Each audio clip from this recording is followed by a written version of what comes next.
मध्य प्रदेश के उज्जैन जिले में 7 विधानसभा सीटें आती हैं। इनमें महिदपुर, तराना, घटिया, उज्जैन उत्तर, उज्जैन दक्षिण, बड़नगर और नागदा खाचरोद सीट शामिल है। 2018 में हुए विधानसभा चुनाव में 7 सीट पर प्रत्याशियों के बीच कांटे की टक्कर हुई थी। इसमें 7 में 4 पर कांग्रेस का कब्जा है। वहीं 2013 में हुए विधानसभा चुनाव में सभी 7 सीटों पर बीजेपी का कब्जा था। महिदपुर विधानसभा सीट पर वर्तमान में बीजेपी बहादुर से चौहान विधायक हैं। तराना सीट एससी के लिए रिजर्व है, जहां से कांग्रेस के महेश परमार विधायक हैं। इसी तरह घटिया विधानसभा सीट से वर्तमान में कांग्रेस के रामलाल मालवीय विधायक हैं, जबकि उज्जैन उत्तर विधानसभा क्षेत्र से बीजेपी के पारस चंद जैन मालवीय विधायक हैं। इसी तरह उज्जैन दक्षिण विधानसभा क्षेत्र से बीजेपी के डॉक्टर मोहन यादव विधायक हैं। 2018 के चुनाव को देखें तो महिदपुर विधानसभा सीट पर बीजेपी के बहादुर सिंह चौहान विधायक हैं। उन्होंने 9.80% वोट से निर्दलीय प्रत्याशी दिनेश जैन बॉस को हराया था। इसी तरह तराना सीट पर कांग्रेस के महेश परमार ने बीजेपी के अनिल फिरोजिया को 1.60% मतों से हराया था।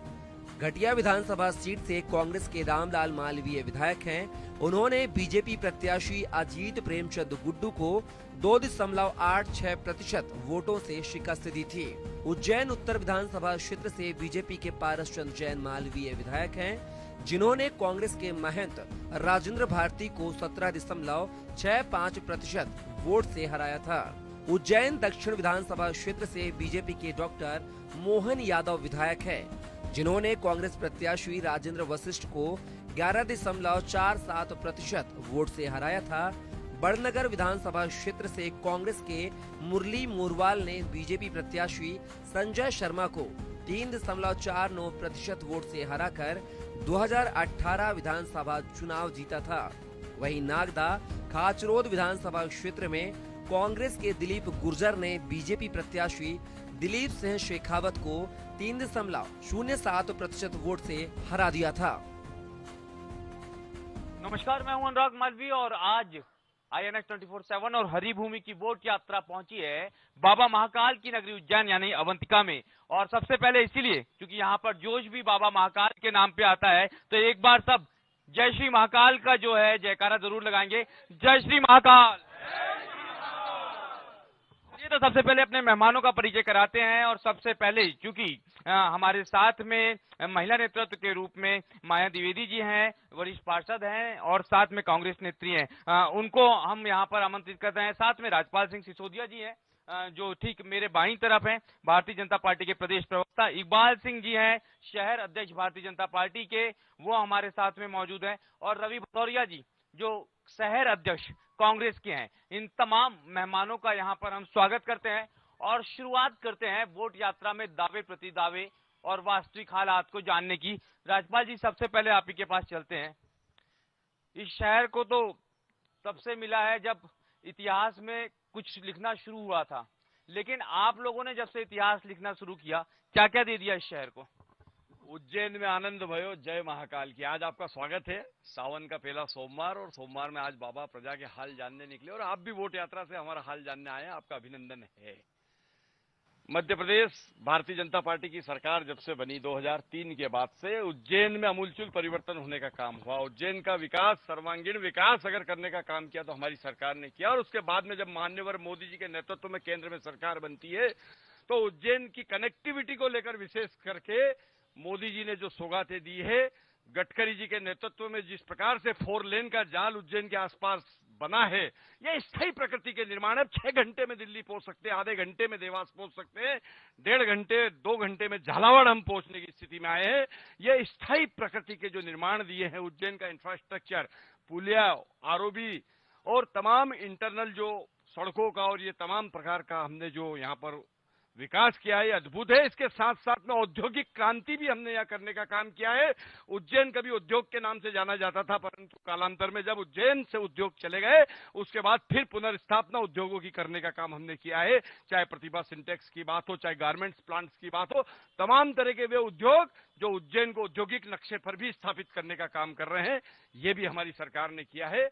आम जन के हितमूलक योजनाएं, लाभार्थी कल्याण की योजनाएं, ये तो है ही सही, पर इसके अलावा जो इंफ्रास्ट्रक्चर, जो स्थायी प्रकृति के काम, जो करोड़ों रुपए के काम जो कभी कोई कर नहीं सका। उज्जैन वास्तविक में प्राचीन काल में भी राजधानी हुआ करता था, परंतु कनेक्टिविटी से दूर होने की वजह से आज हम कहीं दूर हो रहे थे, फिर हम कनेक्टिविटी पे लेकर आए।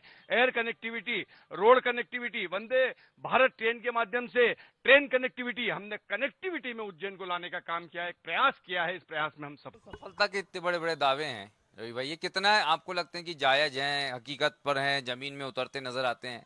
सबसे पहले तो मैं आपको धन्यवाद देना चाहता हूं हरिभूमि आईएनएच को कि कम से कम उज्जैन के विकास के बारे में जानने आए। उज्जैन में बहुत विकास हुआ है, भारतीय जनता पार्टी के नेताओं का विकास हुआ है। भारतीय जनता पार्टी के नेताओं ने जितना भ्रष्टाचार किया शायद आज तक के इतिहास में किसी ने नहीं किया। सब गब्बर सिंह हो रहे हैं, पैसा कमाया, इतना पैसा कमाया भ्रष्टाचार के नाम पर कि आप देख रहे हैं महाकाल लोक में जो सप्त ऋषि की मूर्तियां गिरी, करोड़ों रुपए का भ्रष्टाचार किया।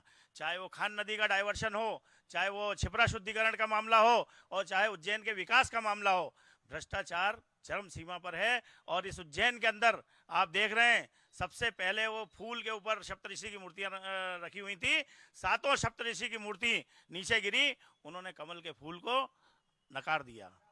आने वाला समय कांग्रेस पार्टी का है, और मैं आपको बताना चाहता हूं कमलनाथ जी के 14 महीने का विकास, जब कमलनाथ जी इस प्रदेश के मुख्यमंत्री बने, उन्होंने शुद्ध का युद्ध लड़ाई लड़ी, इस प्रदेश के अंदर नई नई योजनाएं लाए, नई नई योजनाओं का क्रियान्वयन किया, और इन लोगों ने 18 साल में अब मामा जी को याद आया कि हमारी लाडली बहना योजना है, उसमें 1000 रुपए देना है।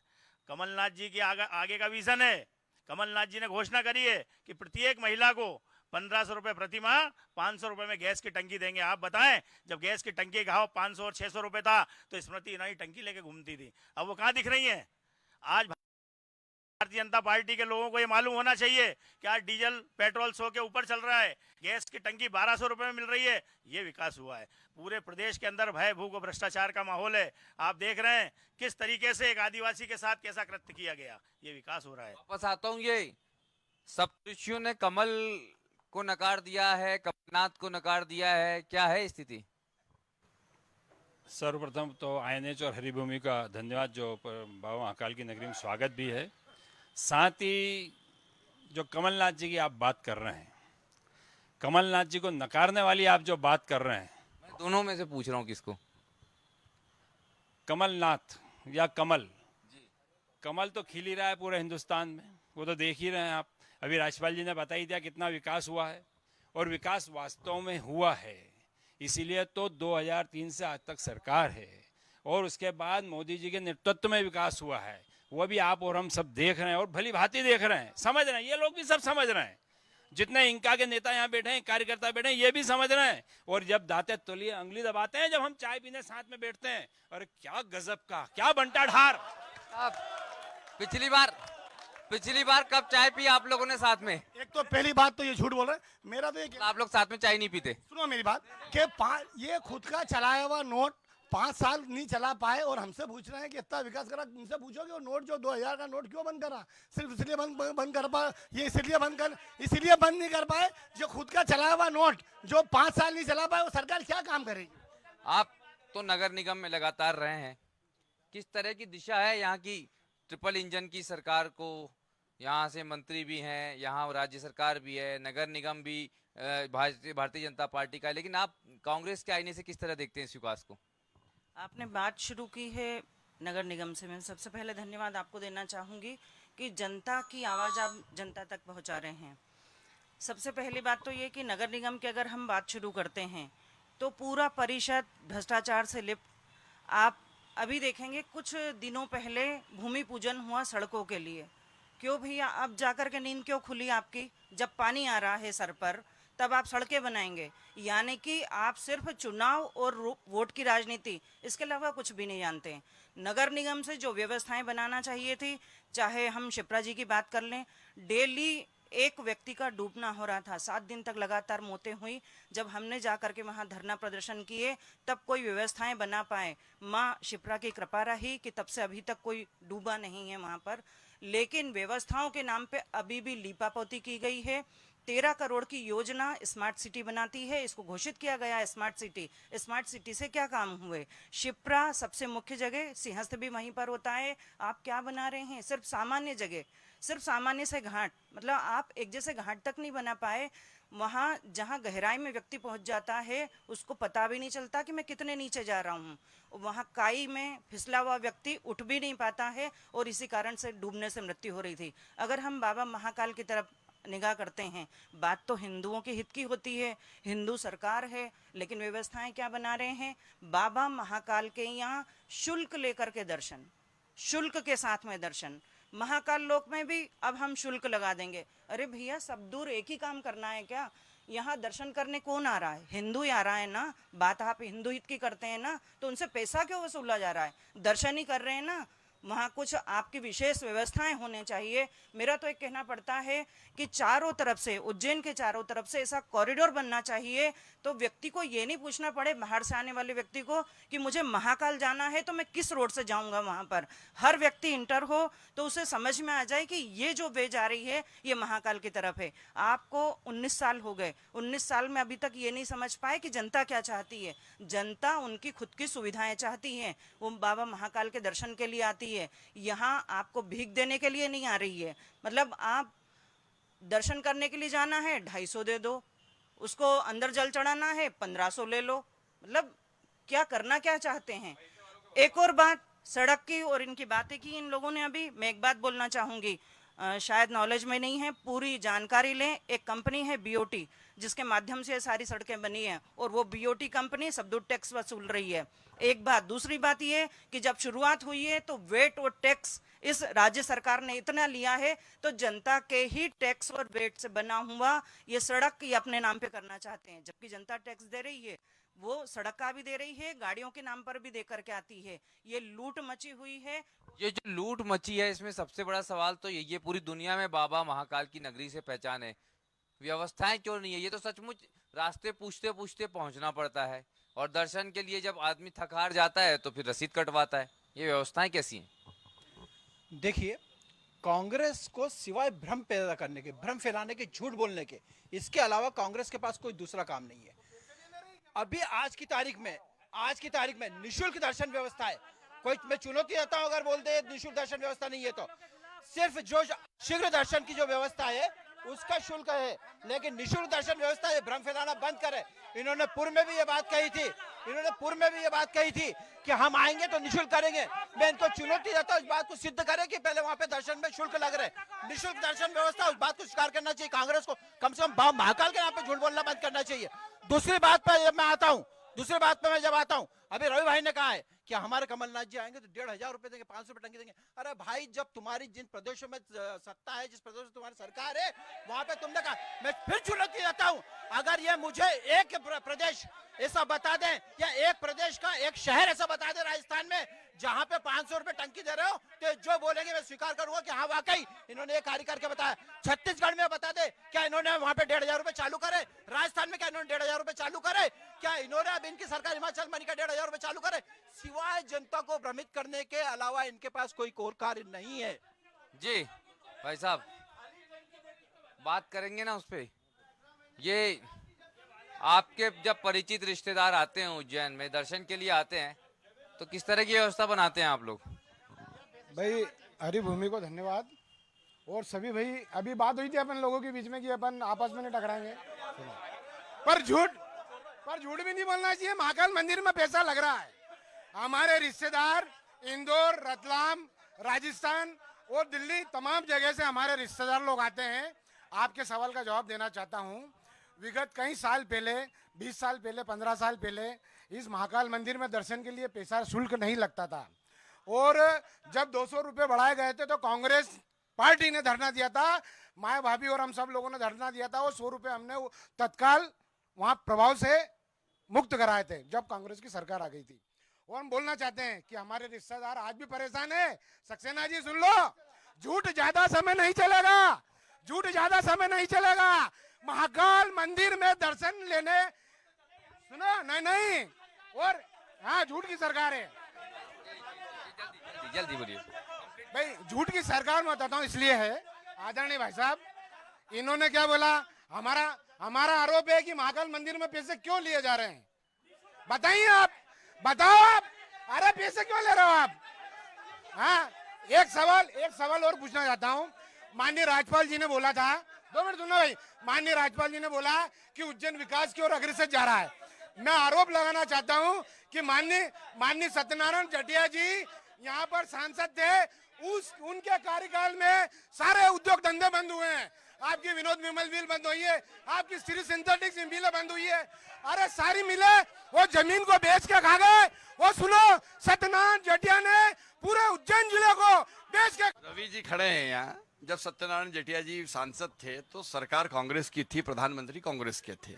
अब सांसद बंद कर देगा कि सरकार बंद करेगी, समझने की बात यहाँ है।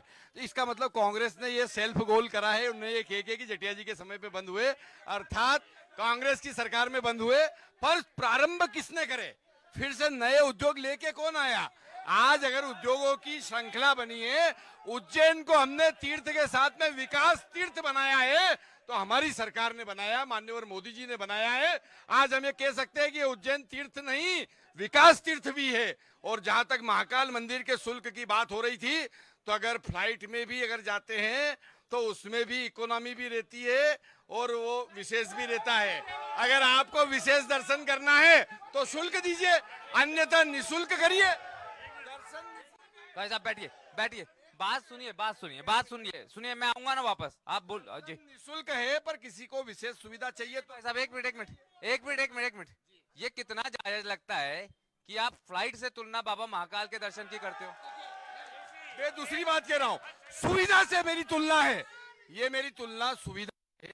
अगर महाकाल मंदिर में भी आपको जाके सुविधा चाहिए, शीघ्र दर्शन चाहिए। देखिए, दर्शन एक जैसे होते हैं, सिर्फ बाहर से जाने के गर्भगृह तक जाने की व्यवस्था रहती है, वहां तक अलग जाना होता है। उसके बाद जब अंदर दर्शन होते हैं, जब सेम दर्शन होते हैं, सेम लोग एक साथ खड़े रहते हैं। ऐसे ही अगर मान लो उस फ्लाइट में दिल्ली के लिए बैठे तो एक सेम टाइम पे उतरेंगे, पर अंदर अगर बैठने का कोई नाश्ते का पैसा देगा तो उसको नाश्ता मिल जाएगा, नहीं देगा तो रास्ता तो है ही सही। ऐसे ही अगर महाकाल मंदिर में भी अगर किसी को सुविधा चाहिए, शीघ्र दर्शन चाहिए, तो पैसा देना पड़ेगा, अन्यथा निःशुल्क दर्शन तो सबके हो रहे हैं। एक मिनट, राहुल हमारे साथ में, हमारे स्थानीय साथी, उनसे बात करते हैं।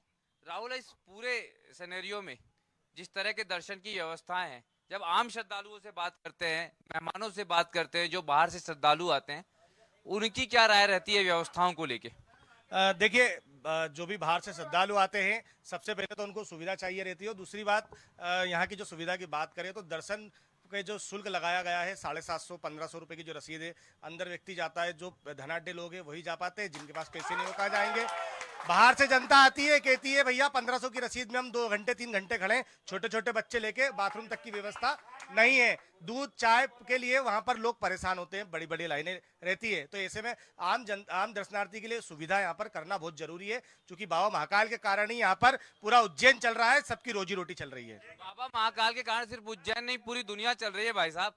लेकिन आप इतने जोर शोर से बोल रहे हैं कि सुविधाएं बढ़ाने के लिए पैसे लेते हैं, लेकिन अब आम नागरिक की तो सोचिए, कोई व्यक्ति छत्तीसगढ़ से आता है जिसकी खुद की जेब में आने जाने के किराए के अलावा 500 रुपए होते हैं, अगर 500 दर्शन के लिए देगा तो खाएगा क्या? ऐसा नहीं है। जिस तरह से महाकाल लोक बना है, जिस तरह से सुविधाएं बढ़ी है, लाखों दर्शनार्थी देश भर से आ रहे हैं, और कहीं ना कहीं व्यवस्थाएं आपको डेवलप करना पड़ेगी, कहीं ना कहीं व्यवस्थाएं बनाना पड़ेगी, लोगों को आसानी से दर्शन हो जाए, लोग भगवान के दर्शन करने के लिए आए हैं। अच्छा, ये शुल्क वाली देश के कई मंदिरों में है, मैं भी पूरा दक्षिण था, कोई मंदिर ऐसा नहीं था भाई, कोई मंदिर ऐसा नहीं था विवेक भाई, जहां पे शुल्क नहीं हो, जहां रसीद नहीं कटी हो, और वो व्यवस्था बनाने के लिए किए। आप स्वीकार करना पड़ेगा, अगर जनता को सुविधा देना है तो शुल्क भी लेना पड़ेगा, निःशुल्क भी करना पड़ेगा। क्या विवेक भाई, ये कितना आपको आपका नाम लेके ये दावा कर रहे हैं, बाहर जहां आप दर्शन करने जाते हैं वहां भी शायद पैसे देते होंगे, तो फिर यहाँ पर क्यों नहीं? मेरा जवाब देता हूँ आपको। इन्होंने अभी बोला जनता की सुविधा के लिए। जनता की सुविधा सिंहस्थ क्षेत्र से उनके मकान मुक्त करने में है कि नेताओं की जमीन मुक्त करने में है? अरे मैं तो बता रहा हूँ, ये भी विषय है। सिंहस्थ क्षेत्र हमारी धार्मिक आस्थाओं का केंद्र है। सिंहस्थ पे सारे साधु संत के लोग नाराज है। पारे भाजपा के नेताओं ने 500 बीघा जमीन सिंहस्थ के नाम क्यों करी कैंसिल? करी क्यों थी पहले? और गरीब लोगों के 40,000 परिवार के लोग रहते हैं वहां पे, उनकी जमीन मुक्त करानी चाहिए गरीब लोगों की, वहां जनता की सुविधा नहीं दिख रही इनको। और अब जब ये कह रहे हैं, हर एक बात बताओ, अपनी हिंदू लोगों की सरकार है, अकबर ने भी अपने लोगों से भगवान से दर्शन परवरदिगार से मिलने के लिए, हाँ हाँ हाँ हाँ, अरे मैं हिंदू भी हूँ, सुन लो आप, बेवकूफ नहीं हूँ, हिंदू हूँ, और अपने परवरदिगार से मिलने के लिए टैक्स कम करा। तो जब इनको कौन सा भगवान के दर्शन के पैसे ले रहे, वो माधव सेवा न्यास में सारे भस्म आरती की फिर सुन लो यार, तुम सुनने की हिम्मत नहीं, फिर एक भी जरा बोल नहीं पाएगा, फिर अभी इतना चिल्लाएंगे। फिर भस्म आरती बेचने का काम इनसे करा लो, भस्म आरती बेचने का काम इनसे करा लो। पूरे युवा मोर्चा के लोग, अभी पिछले 10 साल का तांबा चोरी हुआ तो युवा मोर्चा के लोग भस्म आरती के बरसी बिकती 2-2 हजार 3-3 हजार में, तो ऐसे कैसे हिंदू। चलिए भाई साहब, एक मिनट, एक सवाल मेरा ये है आपसे भाभी, जब इतनी अव्यवस्थाएं भाजपा कर रही है तो फिर आपका महापौर क्यों हार गया?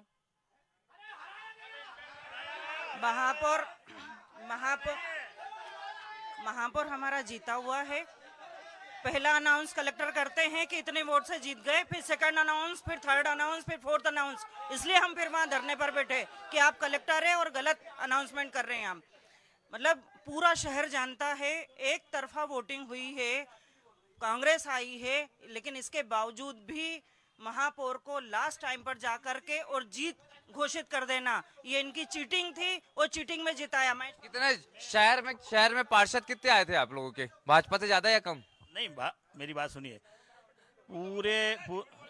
पूरे शहर के अंदर जो हमारा महापौर के चुनाव लड़े महेश परमार जी, जिनको 455 वोट से जीत हासिल हो चुकी थी, उनको प्रशासन द्वारा हराया गया। पार्षद भी हमारे जितने भी अधिक से अधिक जीत के आए हैं, आज भी मैं बता दूं आपको, इन लोगों का सिर्फ एक ही काम है कि प्रशासन का दुरुपयोग करना। मैं मुद्दे पे आता हूं। इन्होंने बोला कि उज्जैन का विकास हुआ है। 18 सालों में उज्जैन का क्या विकास हुआ है? 18 सालों में उज्जैन में कौन सा उद्योग ने स्थापित कर दिया? दूसरी बात, एक मिनट, टाटा की एक शिविर, एक मिनट, टाटा मुद्दे की बात करते हैं। टाटा की एक शिविर लाइन योजना है, टाटा की एक मिनट, टाटा की शिविर लाइन योजना है, जो ये खोद के वो पाइपलाइन डालती है। सालों साल हो गए उस योजना को, वो 2 साल पहले बंद हो जाना था काम कंप्लीट, लेकिन आज पूरा शहर में आप घूमेंगे, जगह जगह गड्ढे पड़े हुए हैं। उन लोगों ने खुदाई तो करी, लेकिन उनको पेचवर्क करने का भी काम नहीं करा। उनका कहना है कि इतना भ्रष्टाचार भारतीय जनता पार्टी के लोग करते हैं कि हम काम कैसे कराएं। दूसरी बात, रहा सवाल, आज की तारीख में नगर निगम में कोई भी ठेकेदार काम करने को तैयार नहीं है। आप चाहो तो किसी से पूछ लेना, उनका पैसा नहीं आया। आज से 1 साल पहले ये इनके प्रशासन खुद नगर निगम चला रहा था, 2 साल तक उनने मनमानी करी, उसके बाद ये भारतीय जनता पार्टी के लोग मनमानी कर रहे हैं। आप देख लेना, एक भी ठेकेदार काम करने को तैयार नहीं है। सारे पार्षद दुखी हैं। आज भी हमारी भूख हड़ताल चल रही है कोयला फाटक पे। कांग्रेस के पार्षदों ने, नेता प्रतिपक्ष और भाभी वगैरह सब लोग भूख हड़ताल पे बैठे हैं, सिर्फ इसीलिए कि उनको मद ही नहीं दिया जा रहा है। मतलब उनके साथ भी भेदभाव किया जा रहा है। ये सिर्फ बोलते कुछ हैं, करते कुछ हैं। जैसा इनका शिवराज सिंह है, वैसे ये सब लोग। जी एक बात बताइए, जब नरेंद्र मोदी जी आए थे महाकाल लोक का उद्घाटन करने, एकदम छिपरा में इतना शुद्ध कर दिया आपने, मतलब तस्वीर ही बदल दिया आपने, पानी एकदम शुद्ध। और बस उसके बाद हम 15 दिन हैं तो वो छिपरा जी से आचमन करने की हिम्मत नहीं पड़ती। ये आप जो कमाल करते हैं सिर्फ मोदी जी के लिए क्यों करते हैं, बाकी समय क्यों नहीं हो पाते कमाल? देखिए, कमाल तो हमने वो किया जो कोई नहीं कर सका, शिप्रा को मां नर्मदा का मिलन करवाया। और कांग्रेस की सरकार थी, तेज सिंह सेनव हमारे विधायक थे, उनके प्रश्न पे कांग्रेस की सरकार ने बोला था विधानसभा के पटल पे, माननीय विधायक भी हमारे बीच में विधानसभा के पटल पे है, कांग्रेस के दिग्विजय सिंह ने कहा था कि असंभव, उसको संभव किसी ने किया है तो वो भागीरथ है शिवराज सिंह चौहान। हमने मां नर्मदा से पूरे उज्जैन सहित मालवा को जोड़ने का काम किया है। मध्य प्रदेश में अंग्रेज, कांग्रेस, नवाब, राजा, महाराजा सब मिलके 6 लाख हेक्टेयर में सिंचाई दे पा रहे थे, आज हम 45 लाख हेक्टेयर में मध्य प्रदेश में सिंचाई देने की स्थिति। वो जो आपने सुनिए तो वो राजपाल जी, इसमें आप महाराज बोल गए जो आपके साथ आ गए शायद। हाँ चलिए इधर आते हैं। और पहले तो हम बता दें, हमारे साथ अब जो हैं विधायक कांग्रेस महेश परमार जी जुड़ गए हैं। सर खूब सारे दावे प्रतिदावे यहाँ पर हो रहे थे विकास हो गया, उद्योग नगरी आ गई, उज्जैन की तस्वीर बदल दी, कनेक्टिविटी बढ़ गई, सब कुछ हो गया। कितना कुछ हो गया ऐसा? सबसे पहले आदरणीय राजपाल सिंह जी को महाकाल लोक दिखा के आओ कि क्या बदला उज्जैन में। आज उज्जैन की पहचान, पहले उज्जैन की पहचान थी भगवान महाकालेश्वर से, उज्जैन की पहचान थी विश्व का सबसे बड़ा सनातन मेला, लेकिन आज उज्जैन की पहचान है, भाजपा ने पहचान दी है महाकाल लोक का भ्रष्टाचार। उज्जैन को पहचान दी है शिवराज सिंह और मोहन यादव और इन लोगों ने कि सिंहस्थ भूमि पे कब्जा करना। इनने पहचान दी है कि यहाँ के सांसद किसानों की जमीन पे कब्जा करना। और पूर्ण सलीला माँ छिपरा कहने के लिए राजपाल सिंह जी बहुत सम्मानीय आदमी है। आप अभी मैं तो खुले रूप से हमारे परिवार के लोग हैं, अभी माँ छिपरा में कितने गंदे नाले मिल रहे हैं। आज स्थिति ये है, निर्णय नहीं ले पा रहे हैं। भगवान महाकाल की सवारी है, पूरे विश्व के लोग आते हैं, कभी लाइट बंद करना, कभी बैरिकेड लगाना। पहले कम से कम ये सब चीज 18.5 साल में क्या किया ये उज्जैन की जनता जानती, मध्य प्रदेश के लोग जानते हैं। मेरा सिर्फ यही कहना है कि धड़ाधड़ पहले हमारे गांव में छोटी मशीन चलती थी गेहूं चने निकालने, अब हाईवेस्टर मशीन। इस तरह से जिस तरह से हाईवेस्टर मशीन, इस तरह शिवराज सिंह जी धड़ाधड़ झूठ की घोषणा करने वाली मशीन बन चुके हैं। पूरे मध्य प्रदेश उज्जैन जिले की स्थिति देख लो आप, कितने एक्सीडेंट हुए स्मार्ट सिटी में। आज ये स्थिति है। मां नर्मदा और छिपरा मैया के बारे में ये सब लोग कहते हैं विकास, अरे आप जाके जनता देखेगी। आज उज्जैन की पहचान भ्रष्टाचार के रूप में है। आज एक समय जब हमारी उज्जैन की पूरे विश्व में जब आस्था के साथ लोग हमें देखते थे, लेकिन ये जितने भी लोग बैठे और इनके परिवार इनसे ही पूछते हैं कि यार तुम लोगों ने भगवान महाकाल को नहीं छोड़ा, उसमें भी भ्रष्टाचार कर दिया। एक थोड़ी सी हवा आंधी चलने से धराश हो गई मूर्तियां। तो ये स्थिति है पूरे मध्य प्रदेश में। किसान परेशान, युवा बेरोजगार, माता बहन, अत्याचार में पूरे देश में सबसे नंबर 1 है। हमने देश के प्रधानमंत्री जी से समय मांगा, ये हमारे साथ चले।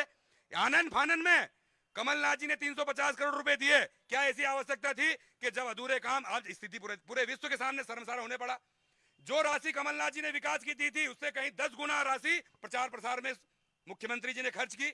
ये स्थिति इनके सामने है, इनकी कथनी और करनी में अंतर है। और आदरणीय राजपाल सिंह जी बता रहे थे 15 महीने की कमलनाथ जी की सरकार, आप जाकर पूछ सकते हो। किसानों की ऋण माफी कमलनाथ जी ने की, बिजली का बिल 100 रुपए 100 यूनिट, कृषि का बिजली का बिल आधा, और यहाँ तक कि खान डाइवर्सन के नाम पे 200 करोड़ रुपए खर्च करने के बाद आज खान नदी का गंदा पानी छिपरा मैया में मिल रहा है। और उससे बड़ा पाप इन्होंने जो 18.5 साल में मध्य प्रदेश में भ्रष्टाचार किया, सतपुड़ा भवन में आग लगा दी, इससे बड़े धिक्कार की बात क्या है। और इन लोगों से क्या बात करना। बताइए, ये जो खान नदी है इसको लेके तो 2 बार 3 बार प्रोजेक्ट आए, कुछ हो क्यों नहीं पा रहा? कहाँ? मैं आपको ना बहुत सारी जानकारियों से अवगत कराना चाहता हूं जो मंच के माध्यम से आई। अभी युवाओं के बारे में बात की गई, मैं आपको जानकारी के लिए बताना चाहता हूं कि तत्काल में ही मुख्यमंत्री सीखो कमाओ योजना की शुरुआत हुई है। उस योजना के अंतर्गत प्रति माह 8,500 रुपए से 10,000 रुपए का स्टाइपेंड दिया हुआ है। ये आवाजें लगा रहे हैं, लेकिन 1.5 लाख से ऊपर युवा पंजीयत हुए हैं।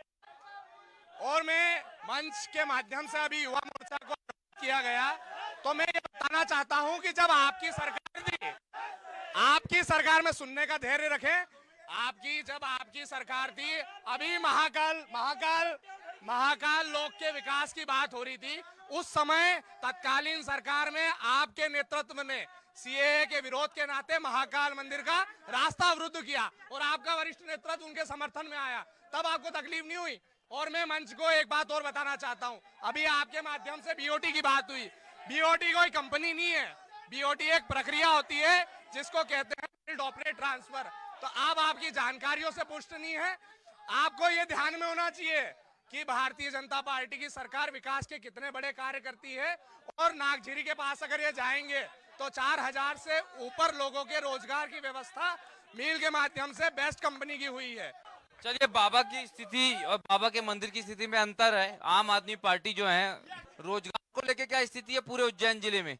पहले तो बड़ा औद्योगिक शहर होता था मालवा के। आधे से ज्यादा लोग तो उज्जैन छोड़ के बाहर चले गए, जो ज्यादा पढ़े लिखे हैं वो विदेश चले गए, उनके माँ बाप यहाँ अकेले हैं। क्या पूरा इन लोगों ने पिछले 75 साल के अंदर क्या न तो देश का प्रभाव विकास करा, न ही लोगों को रोजगार देने के लिए कुछ करा। एक गारमेंट इंडस्ट्री के अंदर आज श्रीलंका भारत से आगे है। वहाँ कपड़े जो सिए जाते हैं गांव गांव के अंदर, उनने मशीनें बांटी है। हर औरत जो है हर गांव में बैठ के कपड़े सीती है और अमेरिका भेजती है। यहाँ हिंदुस्तान के अंदर कोई पॉलिसी नहीं है। एक जमाने में यहाँ 5 मिलें थी, कपड़ा बनता था, पूरे दुनिया में जाता था। और आज सारी मिलें बंद है। पूरा कपड़ा जो बिकता है विदेशों में वो बांग्लादेश से जाता है और तैवान से जाता है, जो छोटे मुल्क है। ये विकास की बात करते तो लोग 75 साल में क्या विकास करा? कुछ नहीं करा। ये मोदी जी आए, उन्होंने कहा बुलेट ट्रेन चलाएंगे। बुलेट ट्रेन तो चली नहीं इतने साल के अंदर। एक छोटी गाड़ी वंदे भारत दे दी, क्या उसकी चाल देख लो वंदे भारत की। भाई साहब ये बताइए, उज्जैन शहर, उज्जैन जिले में मूलभूत सुविधाओं की बातों पर आते हैं। सबसे पहले पेयजल के संदर्भ में बात कर लेते हैं। पानी घर घर नल घर जो जल मिशन और घर घर नल तमाम योजनाएं चल रही हैं, और अभी जो पानी आ रहा है वो आपको लगता है कि शहर के कई सारे क्षेत्रों में पीने लायक आ रहा है? मोदी जी की जो मिशन जो योजना थी वो तो पूरे हिंदुस्तान में लागू हो चुकी है और पूर्ण हो भी चुकी है। और जो शहर में जो पानी आ रहा है वो बहुत ही अच्छा बढ़िया पानी आ रहा है, योग्य आ रहा है, सब पी रहे हैं। और ये देख लो सबके चेहरे निखरे हुए हैं। आज से देखा जाए जो बताया जा रहा है, ये सब ये लाइन में जितने बैठे ना रामेश्वर भाई ये जितने बैठे ना इधर, संगठन और सत्ता को आगे बढ़ाने वाले लोग बैठे हैं, और ये सब चुनावी लोग बैठे हैं। सब चुनावी, एक मिनट बात तो सुनिए आप मेरी बात, सब बात मेरे विषय है। और भी ये सब चुनावी रंगीले लोग बैठे हैं, सब चुनाव में आए हैं। बाबा महाकाल के जयकारे के साथ दोबारा बात पानी की हो रही थी। पानी ऊपर से भी बरस रहा है, लेकिन जनता को कितना मिल पा रहा है पीने लायक पानी? राज्यपाल जी ने अभी थोड़ी देर पहले बोला, एडवोकेट है भाई साहब, मेरे जहाँ तक मुझे जानकारी है, शिप्रा मैया रो रही है भाजपा के नाम पे, करोड़ों रुपया खा गए हैं उसको साफ करने के नाम पे। पहली बात। दूसरी बात, इन्होंने अभी नर्मदा शिप्रा लिंक योजना की बात करी, तो फिर पानी संकट क्यों आ जाता है भाई साहब? हर बार अखबार में नगर निगम क्यों बयान देती है? कभी भी बटन दबा के कोई सी नदी किसी नदी से नहीं जोड़ी जाएगी। ये बात मेरी आप याद रख लीजिए, जो पढ़े लिखे लोग हैं। अगर नर्मदा शिप्रा मिल गई होती तो शिप्रा इतनी गंदी नहीं होती। कोई सी भी नदी जब प्रवाहमान रहेगी तो वो उसमें पानी कल बहेगा, वो गंदी कभी नहीं होगी। शिप्रा और नर्मदा, जैसे अभी अपन बोलेंगे बटन दबाने से उसका बिल आता है 450 करोड़ रुपए का, इसलिए नर्मदा शिप्रा का लिंक कभी कभी कराया जाता है।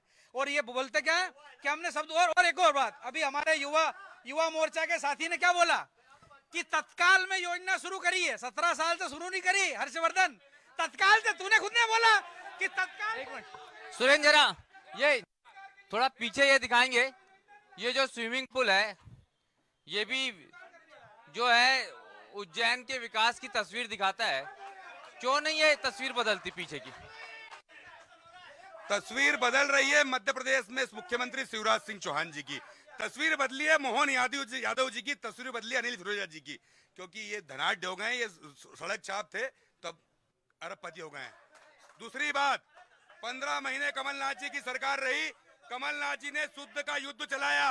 कमलनाथ जी ने उस शुद्ध के युद्ध के माध्यम से मध्य प्रदेश में लाखों मिलावटखोरों के ऊपर कार्रवाई होने वाली थी। और उससे बड़ी बात जो व्यापम का घोटाला करने वाले लोग, 15 साल तक मध्य प्रदेश को लूटने वाले लोग, माता बहने नौजवानों को धोखा देने वाले लोग, वो सलाखों के पीछे जाने वाले थे। इनने धन बाल का सहारा लेकर करोड़ों अरबों रुपए खर्च कर सरकार गिनाई। अगर ये सरकार नहीं गिरती तो जितने लोग बोल रहे हैं ना, इसमें से आधे से ज्यादा अभी सलाखों के पीछे होते। ये डर था इनको सरकार गिराने का। एक विश्व का सबसे बड़ा नेता, एशिया का सबसे बड़ा उच्च सांसद का जिसको इनाम मिला कमलनाथ को, उनके नेतृत्व में 15 महीने में सर्वहारा वर्ग के लिए काम हो रहा था। किसान हो, नौजवान हो, बुजुर्ग हो, हर वर्ग के लिए। लेकिन शिवराज सिंह चौहान, अली बाबा 40 चोर को लगा कि 15 महीने हमने 15 साल लूटने में लगाए। और कमलनाथ जी शुद्ध के युद्ध के माध्यम से, यहाँ केलकर जी की जमानत सुप्रीम कोर्ट से किसने करवाई? इनसे पूछिए, इकबाल सिंह जी से पूछिए, राजपाल सिंह जी से पूछिए, ये भाजपा के साथी से पूछिए। साहब लेकिन एक बात बताइए, वो जो अली बाबा 40 चोर की बात कर रहे थे, जब वो उज्जैन आते थे पहले तो आप ही लोग स्वागत करते थे उनका। कभी सिंधिया जी का स्वागत नहीं किया आपने? कभी नहीं किया। सुन लो, खूब लड़ी मर्दानी, वो तो झांसी वाली रानी थी। हमने ये कहानी सुनी थी और यही लोग कहते थे अब तो बड़े हमारे मालवा में कहावत है बड़े बांध ममेरे चल रहे हैं। अब यही सिंधिया जी को बेचारा हाथ पकड़ नाच रहे हैं यूं यूं यूं दोनों। जी हाँ जी। अगर विजय भाई आपने आपत्ति ली थी अभी, तो अगर इस प्रकार के शब्द आते हैं कांग्रेस से तो नई बात नहीं है। माननीय मोदी जी के लिए भी आते हैं, सबके लिए आते हैं, ये इनकी संस्कृति है। अभी आप पीछे बता रहे थे कि स्विमिंग पूल, उज्जैन शहर को 2 स्विमिंग पूल हमारी सरकार ने उज्जैन नगर को विश्व स्तरीय की तैराकी की कंपटीशन हो सके उस स्तर के देने के बाद में 60 साल पुराना स्विमिंग पूल रिपेयर हो रहा है। विश्व स्तरीय व्यवस्था के बाद में ये बनने वाला है, बन रहा है। इसलिए कृपया ये जो शॉट लिया गया है इसके टूटने का, तो ये अभी टूट रहा है, टूटने के बाद फिर बनेगा, रिनोवेट हो रहा है। दो स्विमिंग पूल हमने एक उत्तर विधानसभा में, एक उज्जैन दक्षिण विधानसभा में दे चुके हैं और दे के वहां पर बच्चे और स्विमिंग की एक्टिविटीज चल रही है। ये फिर से हम नया बना रहे हैं, पुराना खत्म हो चुका था ये। अच्छा, ये सब कुछ उत्तर दक्षिण को ही मिलेगा? ये जो बताइए आप मुझे, एक तो स्विमिंग पूल की हालात पे इतनी सारी बात हुई कि 2 स्विमिंग पूल मिल नए मिल गए, क्या आप क्या कहना चाह रहे हैं? भाई साहब देखो, स्विमिंग पूल हो या खेल के ग्राउंड हो, एक भी ग्राउंड आज खेल की स्थिति में नहीं है। मैं आपसे बोलना नहीं भाई साहब, सुन लो आप, ये इनकी देखो, इनकी बेबसी बता रहा हूँ। अरे इनकी बेबसी बता रहा हूँ। इनके सांसद जी कल कह रहे थे कि कलेक्टर हमारी नहीं सुनना। 4 दिन पहले इनका महापौर कह रहा था कि अधिकारी को बार बार निर्देश देता हूँ। ये तो दुपट्टे डाल के खड़े हैं। इनकी अंतरात्मा से पूछो, आप इनसे ये पूछो कि स्वास्थ्य व्यवस्था, भैया एक मिनट, स्वास्थ्य व्यवस्था के मामले में उज्जैन कैसा चरमराया था। एक कोरोना काल आया था, इस स्वास्थ्य के नाम पर ये रोजगार की बात कर रहे हैं। इनसे बोले युवाओं की लिस्ट दे, कितने युवाओं को रोजगार मिला, और स्वास्थ्य के नाम पर इनने क्या प्रगति करी। हजारों लोग हमने कोरोना के नाम पे निकल गए, स्वास्थ्य के नाम पे आज जाओगे हॉस्पिटलों में, एक कोड़ी की व्यवस्था नहीं है इन लोगों की। जो जा रहा कैसी व्यवस्था है स्वास्थ्य को लेके, महिलाओं की क्या स्थिति है यहाँ पर? मध्य प्रदेश में महिलाओं की बहुत अच्छी स्थिति है। आज की तारीख में महिलाएं बहुत खुश है। लाडली बहना जो उनको मिली है, उस दूसरी किस्त आज ही डलने वाली है। इससे महिलाएं अपना रोजगार शुरू कर सकती है, अपनी गृहस्थी को चला सकती है, अपने बच्चे की फीस को भर सकती है। एक बात ये बताइए दीदी, लेकिन वो महंगाई डायन का आपके किचन पे असर कितना पड़ता है? महंगाई इतनी नहीं है, सब तरफ है ये स्थिति। कोरोना के बाद में भारत देश के नहीं, अभी तो विदेशों में भी यही स्थिति है कि वहाँ भी जो स्थितियाँ चल रही है, ये लोग सब न्यूज़ देखते होंगे, वहाँ के हालात देखते होंगे। ये लोग कह रहे हैं कि 19 साल में कोई विकास नहीं हुआ। इनको बोलो कि ये इनके दिल पे पत्थर रखकर बताएं कि जब ये यहाँ से इंदौर जाते थे तो इनको कितना समय लगता था। एक प्रेग्नेंट लेडी यदि यहाँ से इंदौर जाती थी तो ये डर रहता था कि कहीं उसका प्रसव गाड़ी में ना हो जाए। कहाँ सड़क थी और कहाँ गड्ढे, दिखता ही नहीं था। ये जो एक बात बताइए, बार बार बात आती है आपके शासनकाल की, दिग्विजय सिंह जी के समय की, आपके केंद्र सरकार के समय की। सड़क जो थी वो इंदौर तक जाने में हालाकान हो जाते थे लोग, अब बदल गई है, तो इसमें आपको तारीफ करनी चाहिए लोगों की। ये सब दिग्विजय सिंह के शासन काल में शुरुआत हुई थी। 18.5 साल का इनसे हिसाब पूछो। ये कह रहे हैं महाकाल लोग ले चलो इनको, छिपरा मैया में डुबकी लगवाओ इनको। एकमात्र पानी की बात हो रही थी, हमारे नेता पूर्व प्रधानमंत्री नरसिम्हा राव जी ने गंभीर डैम की ओपनिंग करी थी। ये स्थिति थी, कहाँ विकास हुआ। ये अभी तक 18.5 साल में दिग्विजय सिंह जी का रोना रोते हैं। इनको रोना चाहिए कि 18.5 साल में शिवराज सिंह चौहान जी ने मध्य प्रदेश को जंगल राज के रूप में परिवर्तित कर दिया। क्या भाई साहब ज्यादा चिंताएं हैं क्या यहाँ पर? देखिए, चिंता तो कांग्रेस को है क्योंकि उनका जनाधार खत्म हो चुका है। चिंता तो कांग्रेस के लोगों को है क्योंकि उन्होंने कुछ किया नहीं। चिंता तो कांग्रेस के लोगों को है कि दिग्विजय सिंह जी के कार्यकाल की अगर हम बात करें तो बिजली, पानी, सड़क, बिजली मुफ्त देने के नाम पे कहीं नहीं थी। सड़क में कहाँ गड्ढा था, कहाँ सड़क थी, मध्य प्रदेश की जनता ने भोगा है, देखा है। उज्जैन से इंदौर जब जाते थे, दिग्विजय सिंह की सरकार के समय उज्जैन से इंदौर जाते थे तो वाया देवास जाना पड़ता था क्योंकि देवास रोड थोड़ा ठीक था। पर हाईवे की क्या स्थिति थी सबने देखा था। सड़कें नहीं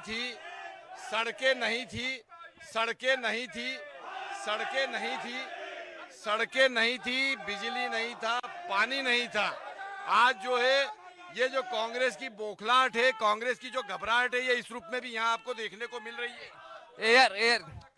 जी भाई साहब, पीछे से हाथ उठ रहा है आपका। जी क्या? मैं इन सब भाजपा के जो कार्यकर्ता बैठे हैं इनसे पूछना चाहता हूं कि इनके वरिष्ठ लोग कहाँ हैं, क्योंकि वो जवाब देने की स्थिति में नहीं है। अगर उनसे सवाल पूछोगे तो जवाब नहीं दे पाएंगे। और मैं आपसे एक बात और पूछना चाहता हूं, इनके विधायक महोदय कहाँ हैं? और एक बात और, अभी 2 किलोमीटर की सड़क बन रही है, उसमें नगर निगम ने 3 बार अपने कर दिए। चलिए, आजकल भाई साहब बहुत देर से आप इंतजार कर रहे थे। सुन लीजिए भाई साहब, थोड़ी देर सुन तो लीजिए। आ रहे हैं जी। हाँ जी। सावन का माह चल रहा है, बाबा महाकाल की नगरी में हम सब बैठे हैं। इस बाबा महाकाल की नगरी में रहने वाले सारे निवासी, चाहे वो मुस्लिम भी हो, इसको पवित्र नगरी के रूप में जानते हैं। हमारी सरकार ने, आपकी दुकानें बंद हो जाएंगी यहाँ पर। सुनिए मेरी बात पूरी सुनिए। हमारे जिला कलेक्टर ने और सारी हमारे जनप्रतिनिधियों ने आग्रह किया कि मांस की दुकानें सब बंद होना चाहिए जो उस रूट पर आ रही है। ये कांग्रेस के नेता मुजीब सुपारी वाले ये कल मांस की दुकान खुलवाने के लिए गए खुलवाने। ये मुजीब जी, ये ऐसे नेता है कांग्रेस के जो मांस की दुकान खुलवा रहे हैं सावन के माह में। इनको क्या सोचना चाहिए? ये कांग्रेस की दोहरी नीति है, ये तुष्टीकरण की नीति है। इनसे पूछिए। एक मिनट शांति। एक मिनट, मैं पूछ रहा हूँ भाई साहब, पूछ रहे हैं। 2 मिनट शांति रखेंगे, फिर बात करते हैं। मुजीब भाई कहाँ हैं? आप हैं? एक मिनट पूछ लेते हैं। ये पवित्र नगरी की मांग तो कांग्रेस वाले भी करते हैं। भाई साहब, we have got full fundamental right. हम स्वतंत्र भारत के स्वतंत्र नागरिक है, हम संविधान है, हमारा संविधान बोलता है हर आदमी को अपने मौलिक जीने का अधिकार है। ये हम इनसे पूछेंगे नहीं कि हमें क्या खाना है, क्या पहनना है, क्या पीना है। पर बेचना तो आप बाहर भी बेच सकते हैं। चलिए ठीक है महेश भाई, कांग्रेस का स्टैंड ले लेते हैं। महेश भाई, क्या पवित्र नगरी घोषित होना चाहिए या नहीं? बिल्कुल पवित्र नगरी घोषित होना चाहिए। एक मिनट अजीत सिंह, बिल्कुल पवित्र नगरी घोषित होना चाहिए। हम आज ही इनके साथ हैं। 18.5 साल से सरकार किसकी थी? नगर निगम में महापौर किसका है? यहाँ सांसद किसके हैं और विधायक किसके हैं? और मैं कमलनाथ जी और कांग्रेस की तरफ से आपको यहाँ करता हूँ कि महाकाल के क्षेत्र में सब मांस की दुकान बंद होना चाहिए। आज ही हम चलने के तैयार है, पूरी कांग्रेस पार्टी इनके साथ है, ये करे घोषित। लेकिन इनकी कथनी और करनी में अंतर है। शराब माफिया, ये मांस माफिया भारतीय जनता पार्टी के लोग साठ घाट करके ये लोग चला रहे दुकानें, हम इनके साथ हैं। हम बिल्कुल उज्जैन पवित्र नगरी घोषित होना चाहिए। जिनकी सरकार, अगर कांग्रेस की सरकार बनती है, कमलनाथ जी मुख्यमंत्री बनते हैं, तो महाकाल के क्षेत्र में सब मांस की दुकान बंद कराई जाएगी। ये महेश परमार कांग्रेस पार्टी का विधायक। राजपाल भाई एक बात बताइए, एक मिनट। अरे हो गया सचिन जी, हो गया है ना। 1 मिनट ये बताओ आप ना, 1 मिनट मैं पूछ रहा हूँ ना भाई साहब, मैं पूछ लेता हूँ। हाँ, मुझे ये बताओ आप, सरकार आपकी प्रदेश में, सरकार आपकी केंद्र में, सरकार आपकी नगर में, तो आदेश क्यों नहीं जारी करवा देते? देखिए, आदेश जारी हो चुका है। अमला जाकर खड़े होके दुकान बंद करवा रहा था। मुजीब भाई अपने समर्थकों के साथ में जाके अमले को 24 घंटे के लिए वापस कराए। कल की घटना है, उसका फोटो बता सकता हूँ, वीडियो बता सकता हूँ। ये कांग्रेस हमेशा दो मुही बातें करती है, डबल स्टैंडर्ड की बात करती है। नॉनवेज की दुकान बंद होगी। अच्छा चलिए, नॉनवेज की दुकान नहीं सुनिए तो, एक मिनट भाई साहब ये बताइए, नॉनवेज की दुकान आप बंद करवाने गए तो फिर शराब की दुकानें बंद करवाने क्यों नहीं गए? इनको घेराव करना था ना, मांस की दुकान खुलवा रहे हैं और महाकाल क्षेत्र में कोई भी नहीं है दुकान, वहाँ पर शराब की दुकान वहाँ नहीं है। मांस की दुकान है जो ये सब खुलवाने गए कांग्रेस के कार्यकर्ता, ये मुजीब जी के नेतृत्व में कांग्रेस के कार्यकर्ता मांस की दुकान खेलने गए, फिर वहाँ पर नहीं है दुकान कोई भी। एक मिनट राहुल, ये जो व्यवस्थाएं हैं, जिस तरह की अवस्थाएं हैं, इतने आरोप प्रत्यारोप लग रहे हैं। जब श्रद्धालु आता है तो यहाँ पे जो क्षेत्र है, बाबा का जो क्षेत्र है, वहाँ पर स्थिति वास्तव में है क्या इस समय, और शराब कितनी आसानी से उपलब्ध होती है? देखिए, महाकाल मंदिर के आसपास कई सारी दुकानें हैं मांस मटन की, और बात करें हम ये शराब की, तो शराब के ठेके किसके हैं किसके नहीं है सभी जानते हैं। कहीं बीजेपी के तो कहीं कांग्रेस के, तो ठेकेदार दोनों पार्टी में है। अब एक दूसरे पे आरोप लगाने की बात है। पवित्र नगरी जो पवित्र नगरी घोषित करेगा उसको उज्जैन के रहवासी उसको उसको वोट देंगे, उसी को अगर जिस पार्टी को वोट चाहिए तो वही उज्जैन नगरी पवित्र घोषित करे। ये बताइए भाई साहब, जो शराब के ठेके हैं वो कौन कौन सी पार्टियों के, एक बात, और दूसरी बात ये आप बताइए कि अगर आप लोगों को कभी मौका मिला तो क्या आप पूरी तरह से पवित्र नगरी घोषित कर पाएंगे? बिल्कुल करेंगे, बिल्कुल करेंगे। दोनों पार्टियों के शराब के ठेके होते हैं हर साल, कभी जो राज्य में होता है वो ठेका लेता है।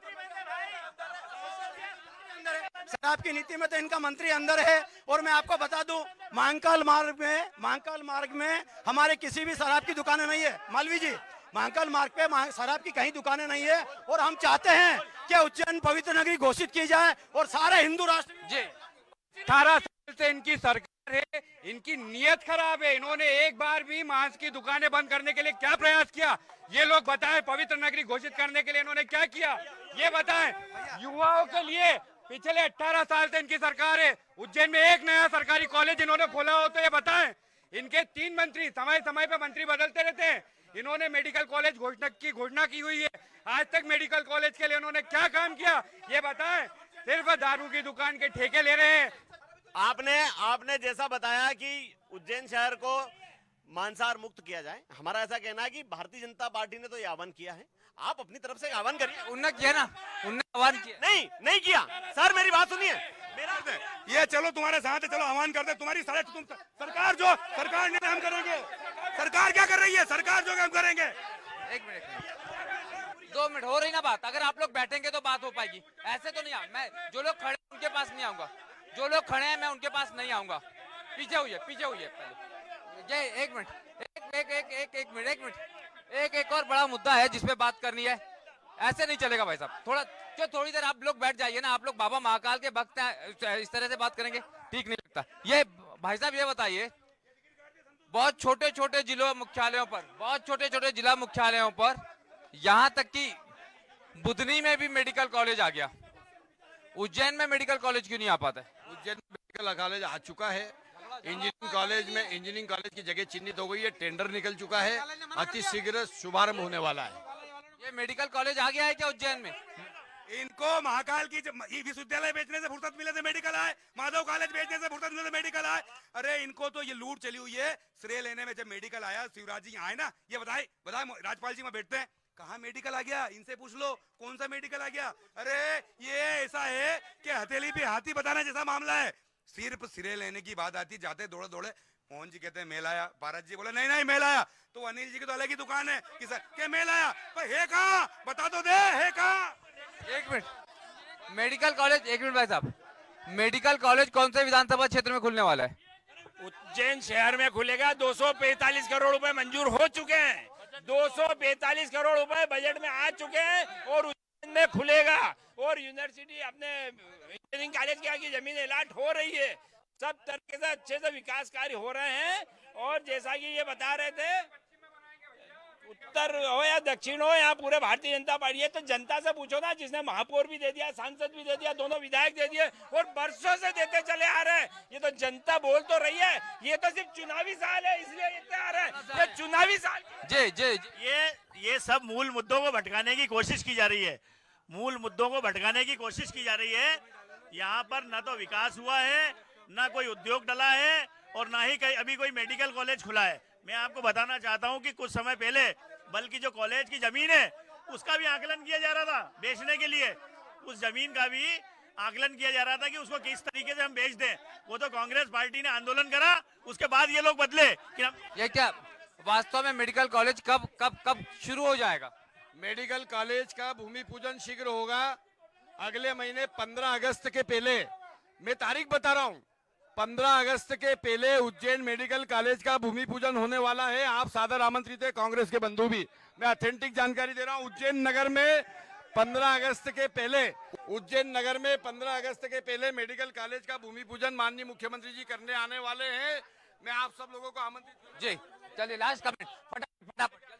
देखिए, यहाँ पर भाजपा और कांग्रेस के जितने लोग खड़े हैं, 18 साल में 180 योजनाएं, चलायमान योजनाओं के नाम भाजपा की सरकार में हम बता सकते हैं। 180 योजनाओं के नाम अभी हम बता सकते हैं। ये 14 साल में 14 महीने में 14 योजनाओं के नाम गिना दे। चलिए आखिरी में छोटे छोटे सवाल हैं। आपके पास क्या प्लानिंग है उज्जैन के सुधार के लिए? किस तरह से विकास होगा बाबा महाकाल का, महाकाल क्षेत्र का, उज्जैन शहर का? निश्चित रूप से उज्जैन की जनता के साथ बैठकर विकास का मसौदा तैयार किया जाएगा। भगवान महाकाल के क्षेत्र का विकास कैसे हो, क्षिप्रा मैया शुद्ध कैसे हो, और जितने भी धार्मिक स्थल है चिंतामण गणेश से लेकर हरसिद्धि में, और सबसे बड़ी चीज भगवान महाकाल में निःशुल्क दर्शन की व्यवस्था हम लोग करेंगे। शुद्ध पेयजल मिले, उज्जैन के युवाओं को रोजगार मिले, बुजुर्गों का सम्मान हो, और हमारी बहनों को उच्च शिक्षाएं मिले, और गुरु शांति बनी और कृष्ण भगवान की शिक्षा स्थली पूरे विश्व में नंबर 1 कैसा है। भगवान महाकाल के क्षेत्र में जब पूरे विश्व के श्रद्धालु यहाँ लेकर आते हैं और यहाँ से जब दर्शन करके जाए फ्री में, आज भस्म आरती बेची जा रही है, आज दर्शन के नाम पर लूट हो रही है। भारतीय जनता पार्टी के लोग और सत्ता में बैठे लोग इनके साथ लूट कर रहे हैं। तो निश्चित रूप से हमारी प्राथमिकता 18 साल से इनके सारे जिम्मेदार लोगों से मैं पूछना चाहता हूं, महाकाल के नाम पे आप शुल्क तो ले रहे हैं, क्या कभी उसके नाम से आपने स्कूल, हॉस्पिटल या खोले? क्या बुरा नहीं कोई नहीं है। आप सुनिए, आप संस्कृत विश्वविद्यालय महाकाल के नाम, मैं महाकाल के नाम पे ही बात कर रहा हूँ। जिम्मेदार पूछिए कि महाकाल के नाम पे आपने क्या योजना, किसी गरीब के लिए कोई योजना खोली? आप राजपाल जी आखिर में बस लास्ट कमेंट, क्या भविष्यगामी योजना है उज्जैन शहर के लिए, बाबा महाकाल के लिए, क्षिप्रा जी के लिए? उज्जैन शहर को हम महाकालेश्वर मंदिर के तीसरे और चौथे चरण में महाकाल लोक का निर्माण करने जा रहे हैं। वो पूर्णता की ओर है। इंजीनियरिंग कॉलेज के परिसर में मेडिकल कॉलेज का शीघ्र होने वाला है। उसके साथ साथ में आप देखेंगे कि महाकाल मंदिर प्रशासन समिति एक गौशाला, एक संस्कृत विद्यालय सहित तमाम सारे जन कल्याण, लोक कल्याण के कार्यक्रम चला रहे हैं। उज्जैन में हम स्विमिंग पूल सहित बहुत सारी योजनाएं आप देखेंगे। नानाखेड़ा स्टेडियम जाके देखेंगे तो वर्ल्ड क्लास का एथलेटिक्स के लिए सिंथेटिक ग्राउंड बना के देने का काम अभी हमने किया है। 1-2 दिन में उसका इनॉग्रेशन होने वाला है। तमाम तरह की सुविधाएं उज्जैन विश्व स्तरीय हमने देने का काम किया। चलिए, अब ये तमाम लोगों से चर्चा हुई है, तमाम लोगों से बात हुई है, लेकिन उज्जैन को दरकार है, माँ क्षिप्रा की प्यास है कि वो पवित्र हो जाए। बाबा महाकाल के आसपास विकास को लेकर करोड़ों खर्च होता है, लेकिन सुविधाओं का अभाव है।